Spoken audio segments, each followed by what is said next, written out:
here, Frog's at it again. Gonna try and take you someplace interesting.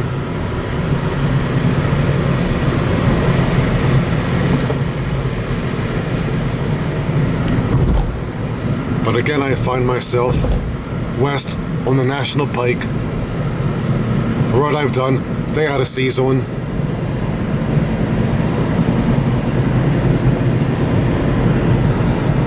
If this is the National Road, I might find an amphibian, the National Toad.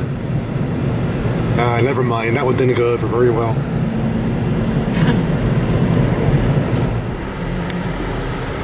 We got Shakespeare there. As we approach Ellicott City again, with slow traffic. Wonder if the Bubble Man's out. I know how to find out. That's good, I like that. Anybody out there? And there we go. Hey, Barry! Barry! Hey, Bubble Man! Barry! Hey! Hey! Oh, got him. We got him. We got the Bubble Man. Yeah. The trip's worthwhile. As of now. Don't have to go anyplace else. I'll just go back home now. And again over there, the former start of US 29 southbound to Florida. And somebody wants to make a left turn to get to Florida, apparently. Finally. See you in Pensacola. Not. Again, the Clampett Mansion over there. Yeah. But as often as I'm here, I should be the unofficial mayor of this place. The unofficial mayor of Ellicott City.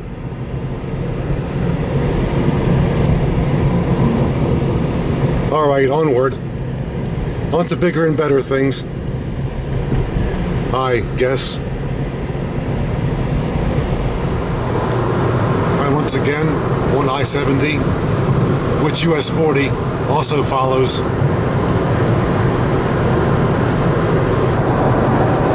Also going this way to be a bit more expedient, I guess one could say.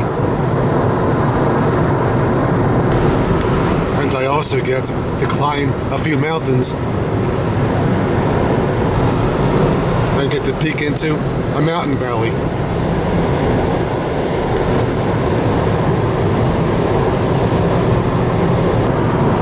But up there, lots of traffic heading back east on the other side of the road. Don't know why the backup.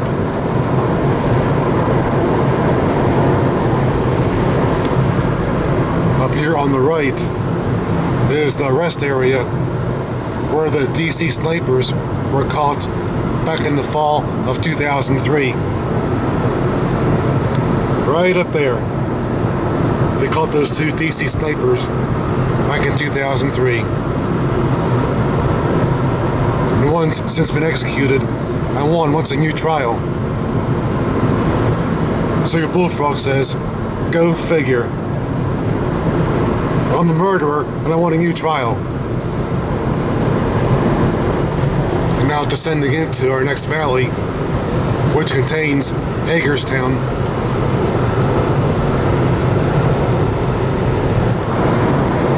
And now we're in the Hagerstown area.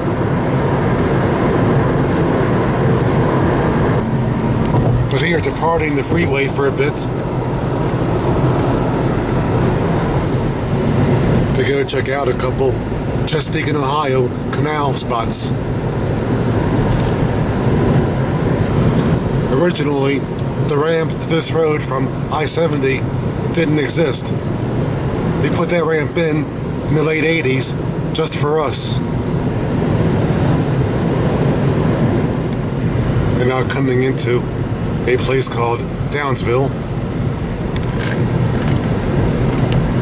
I once met somebody named Jerry Downs who lives around here and who also owns Crystal Grotto's Caverns.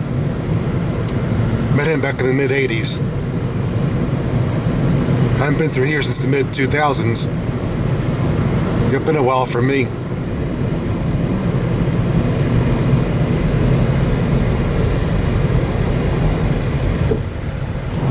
And now this becomes Dam number 4 road, because that's where it ends, at the C&O Canal's Dam number 4, which we will see. Haven't passed this way in a while. When I last went to Dam number 4, back in the mid-2000s, I went there by bike, not by car. And will soon be descending into the Potomac Valley. Here we go, into the valley, with more of those tight curves. A little too tight.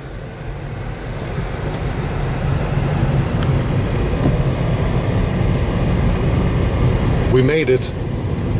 The canal's to our left someplace. You'll see it.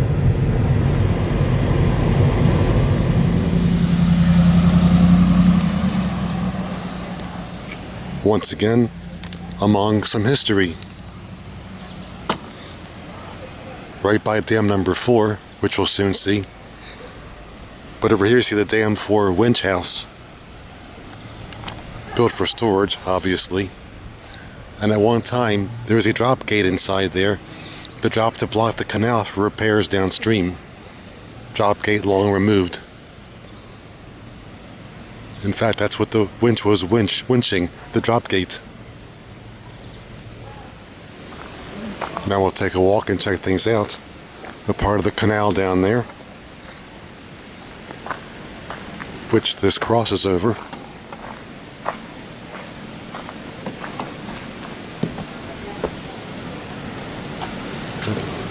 Around the winch house. And down there someplace is the dam. And more of the canal.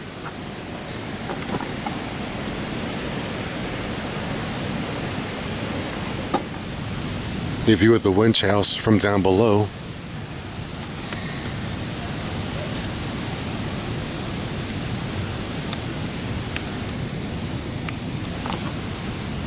The canal's towpath used to go right through there. In fact, you can see slats there in the wall, in the stone wall there, where the drop gate would have slid through. Right there, that horizontal thing there.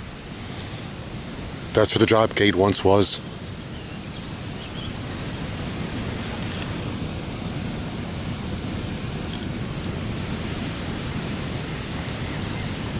Pretty cool to have been able to see how it looked with the drop gate dropped.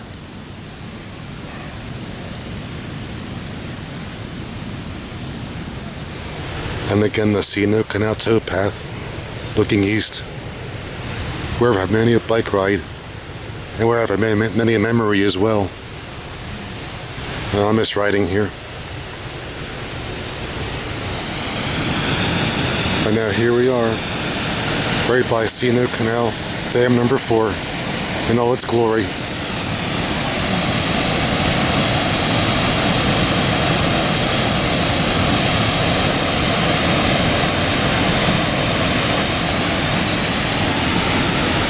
Built in the mid-1800s and once almost destroyed. There was a small hydro plant there on the West Virginia side of the river. Don't know its capacity though. Probably just anyways for the local area, or it's a buffer plant, one of the two.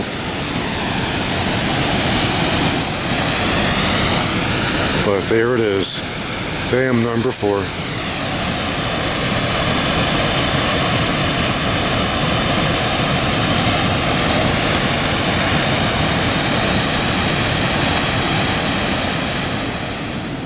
And now we're above the dam, where it's quite a bit quieter.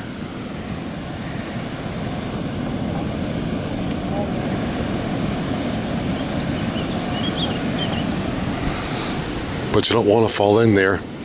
People used to fall in and not get out alive. I've seen rescues going on here back in the 80s when I first used to come out here. All kinds of personnel out here, ambulances and whatever, but they couldn't save anybody. So don't get too close to the edge and don't fall in, because your bullfrog can't save you. And this way we will look east down the Potomac, which today is a pretty blue. In the distance, a little smidge of South Mountain.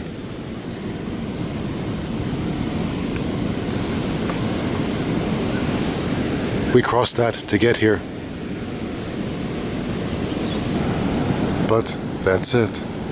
Dam number 4, built 1856. These days, the canal towpath takes a detour instead of passing beneath the winch house as it once did. It comes up this way and goes around this way to bypass a section of the canal for whatever reason. Down that way.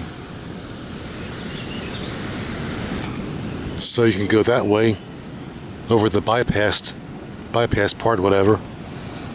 Or you can go down here and stay on the original towpath. Down there where the grass is. Of course, people do go both ways. Let's get back around the winch house. Must be the season of the winch. Another 60s music joke there. That's a song by Donovan. And our canal again.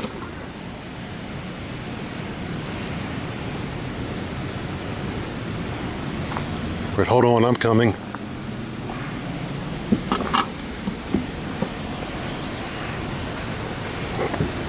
See, this is good for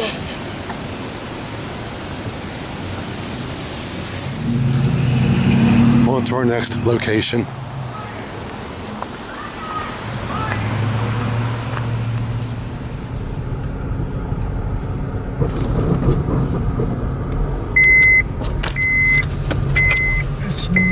I come for the history, but other folks come for other reasons.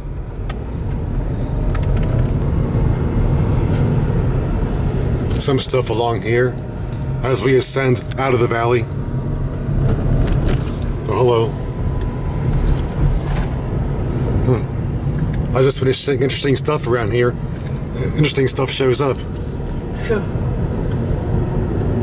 I have ESP. Nice day out there though. Temps in the upper 80s. Now we're on Dillinger Road, named after a cave in the area, which I explored back in 1985. And now we're on McMahons Mill Road, heading for a mill that once went by that name, and 6 others.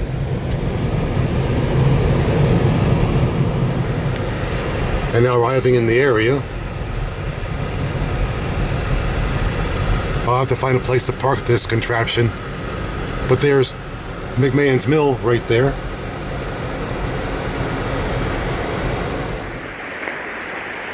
Look who's by the mill to greet us.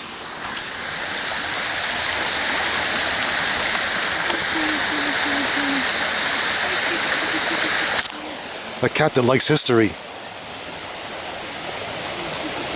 So let's go get it some. And here's the business side of McMahons Mill, one might say. Oh, our cat's back.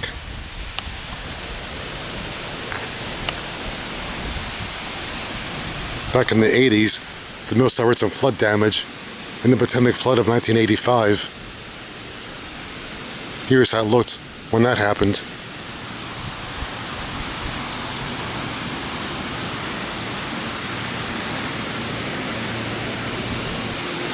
The mill was once powered by an overshot wheel, which you see there.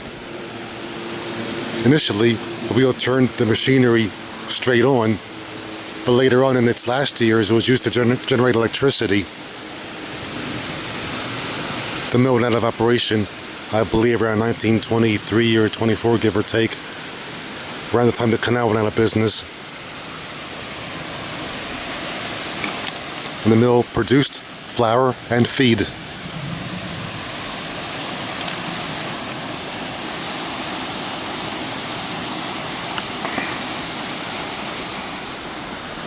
And again, down by the Potomac on the C&O Canal.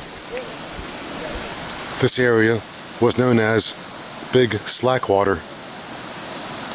Reason being is there is no canal proper between dam number 4 and a point about a mile to the west of here. So the canal boats use the river directly instead of a canal. Hence the term slackwater. When I made my documentary back in '97, the towpath was almost totally washed away, but it's been restored since.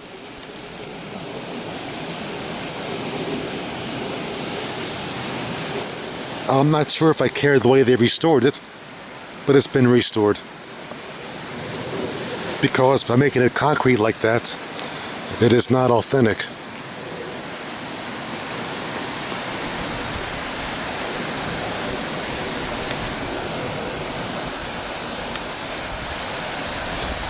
For me, it's got to be authentic. And right there's some allergists for you. Dam 4 to the east, Shepherdstown and Williamsport to the west. And now heading west, but as I keep saying, I miss those bike rides.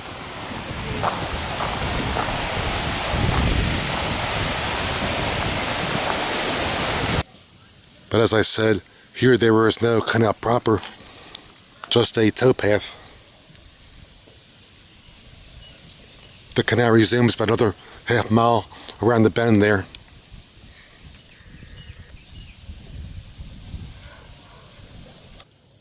Some stuff across the way there on the West Virginia side. But here, a little ways down the towpath,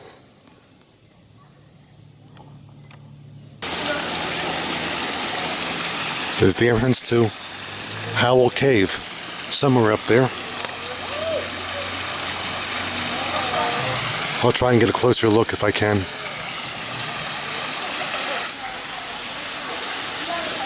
And there it is, the crawlway entrance to Howell Cave.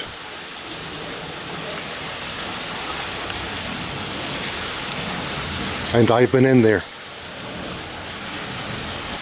Other openings here too, but they don't go anyplace.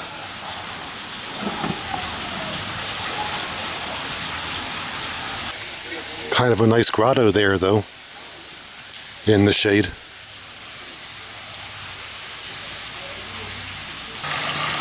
But right now there is a stream flowing out of the cave, which would make the cave almost impossible to enter. You have a wet belly if you crawl in. Certain times of the year, a stream flows out.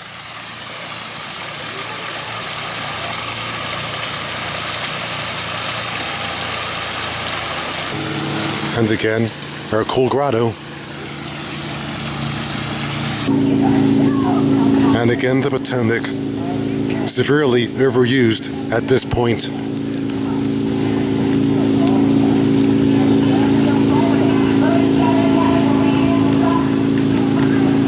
When I did my documentary back in '97, it was nowhere near this noisy here, or this crowded.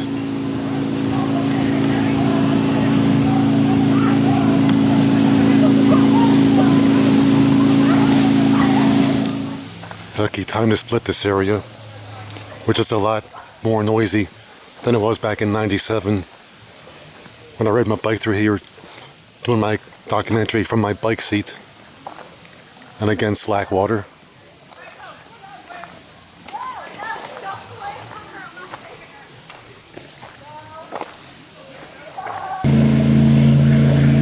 Yep, a very overused river here.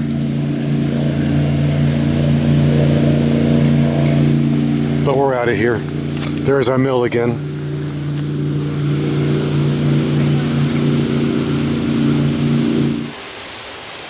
Lots of cats around here though. I guess they go down to the Potomac and catch themselves some fish.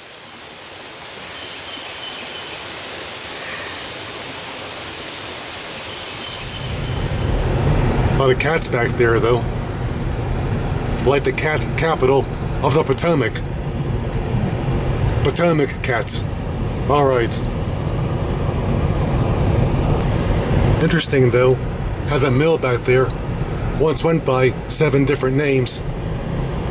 Now it's McMahons Mill. At one time I could rattle off all 7, but I doubt I could right now. Let's see. Avis, Charles, Cedar Grove, Old Flowering, Galloway's, something else, and now McMahons Mill. I'm missing one of the names.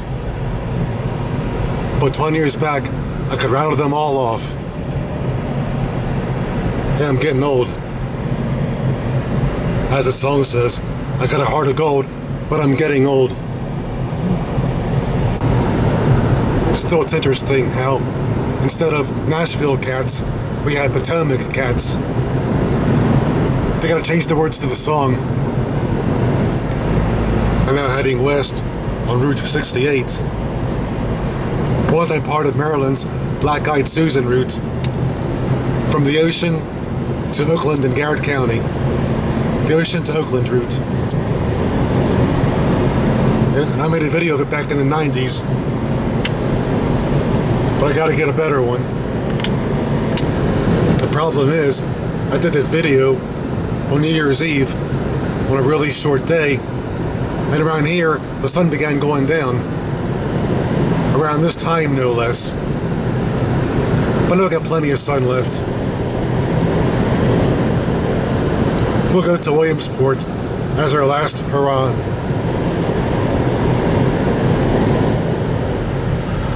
And now coming into Williamsport, a one-time typical C&O Canal town. After the canal shut down in 1924, a lot of canal boat people retired to this town.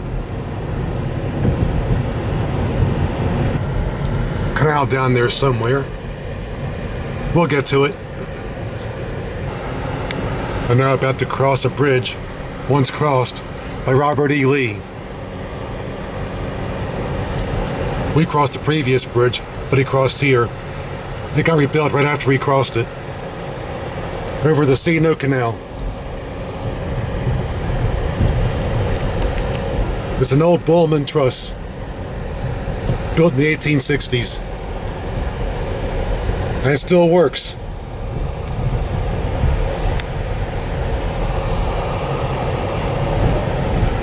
Over there, US 11.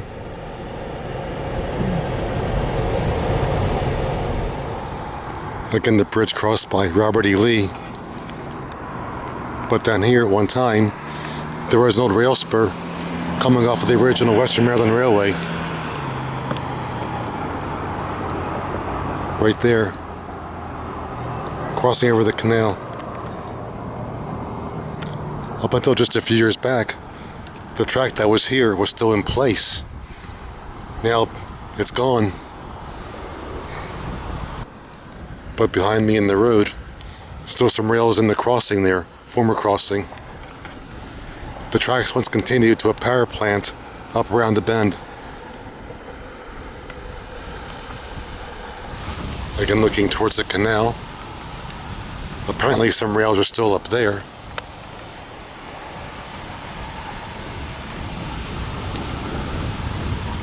But they raised the draw span up so we can walk across it anymore. Now it's way up there. Used to be at towpath level and we could walk across it. And up there, the one-time mechanism for the draw span. This was built in 1923 to lift the bridge over the canal for canal boats to pass beneath.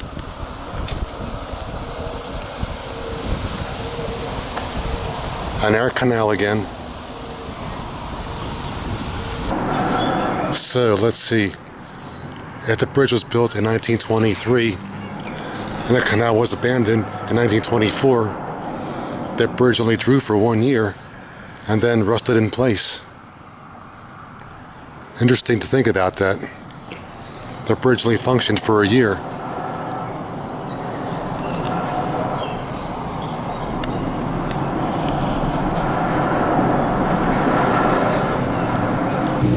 Those tracks across the canal are where the Western Maryland Railway once terminated before being extended west in 1905. It ended here, and they would transfer freight from train to canal boat, and sometimes even vice versa.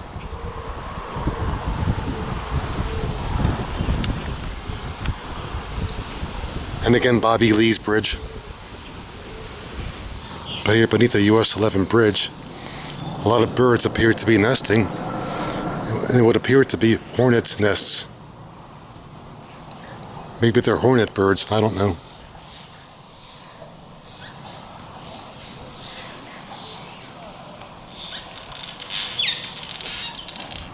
And here we have Cushwa Basin. Obviously, I hope. Back in the day, there were freight deliveries made here at the basin. Almost the boats would tie up and turn around.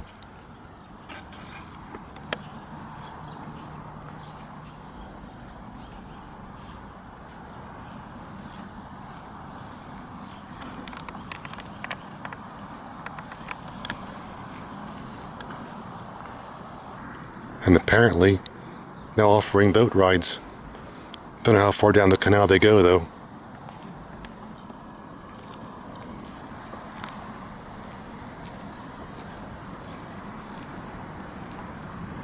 Need any coal or bricks? Now you know where to come. And last but not least, the Conococheague Aqueduct over Conococheague Creek.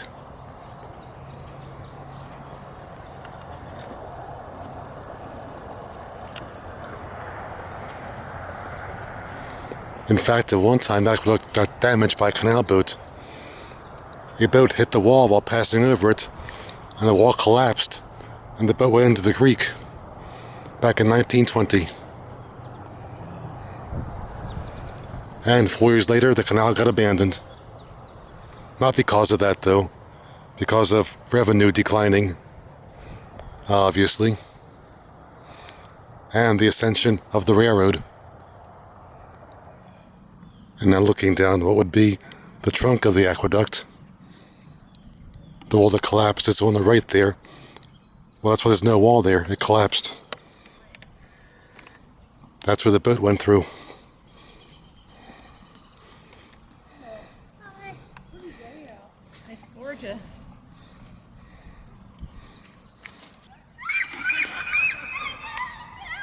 Again, a popular tourist spot.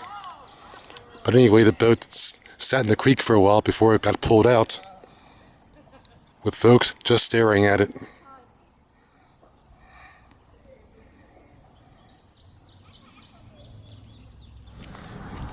Williamsport, Maryland, on the C&O Canal. Your most typical canal town.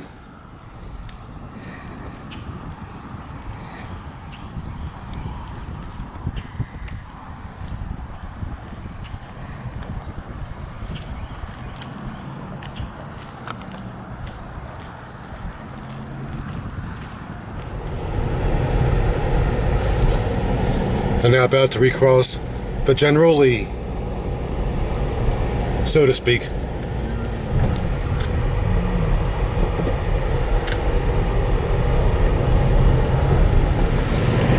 Now departing Williamsport the way we came in, and now temporarily north on Interstate 11. I'm going to use this to get to I-70. Yep, back to my drag. And there it is. Guess what direction I'm going in. You guessed it. And now back on 70. Further down now, it's backed up going back east. Hope it isn't now. They apparently still backed up. We slowed down a bit.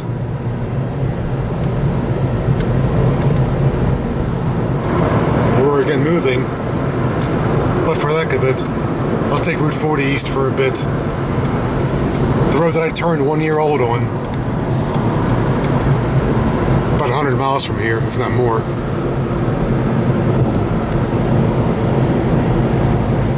This might be the current US 40, but it's not the current National Pike. This is a replacement road that got built in 1948 to replace the Pike between Frederick and Hagerstown.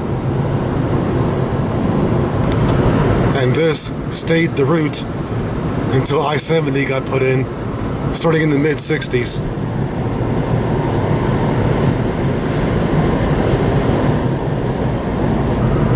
And also gotta came this way because I gotta make one more pit stop at this here place. Yep, one of my usual joints here. Is that a good word to use? One of my usual joints. I better find myself some new terminology. Alright, time for some time lapse.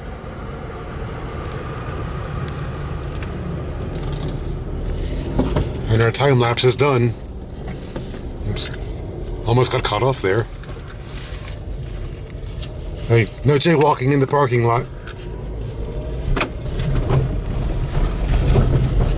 Okay, we're gone.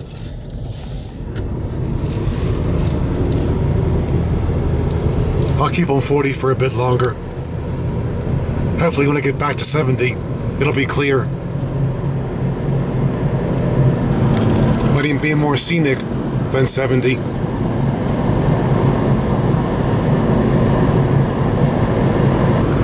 The original route is almost devoid of traffic because everybody's on I-70.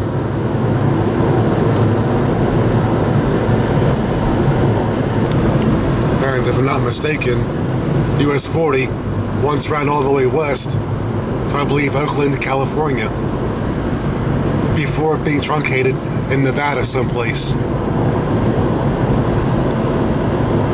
How about that? Or somewhere thereabouts. Maybe it was Frisco this road ran to. But now the number 40 ends in Nevada, but the road without the number does keep going to California. It goes on numberless. Oh well.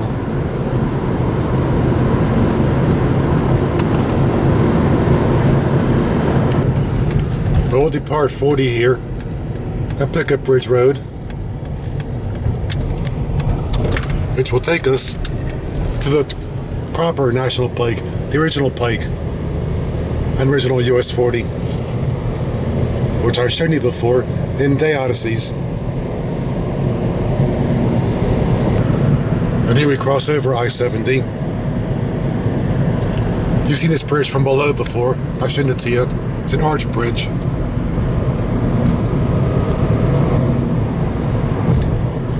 And there it is. Original National Pike. We'll be going east to the left. I hopped over to the original Pike because this way it's easier to pick up Interstate 70 going back east. If I stayed on the modern day 40, I'd have to trudge through Frederick to pick up eastbound 70. Don't want to do that. You know, why should I do that when I can just go here and go east very easily?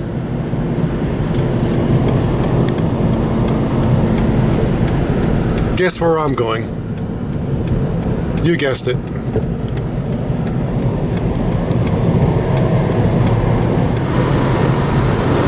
Forget Washington. Not this time.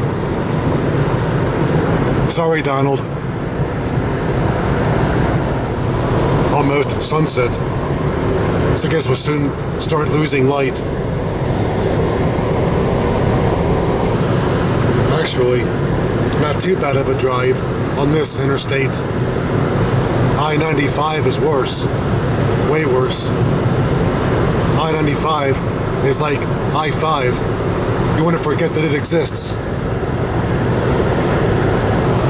Here, 40 and 70 split. And that goes where we began, Ellicott City. With Barry the Bubble Man. Again. Now, if Barry is out there every weekend, he must have an outfit for each weekend.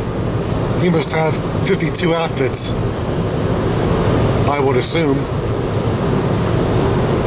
He's been a leprechaun, a bunny rabbit. How about Bumblebee Man on The Simpsons? Ever dressed like him? Whoa, there goes Speedy there.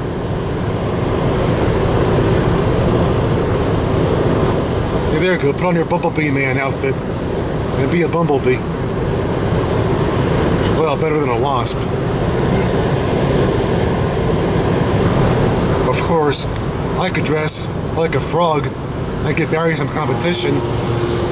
Get Barry a run for his money. I'll be Bullfrog Man. I know what. I'll dress like a toad. Then I'll be a road toad. On the National Road, as I said earlier. A National Road toad. And back in the Baltimore area. At long last. Or at short first. Pick your expression. We're going north, but not to New York. Not this time. That's another odyssey. Making our way back to our part of the world as we gradually lose light. You have time to get back to the hood.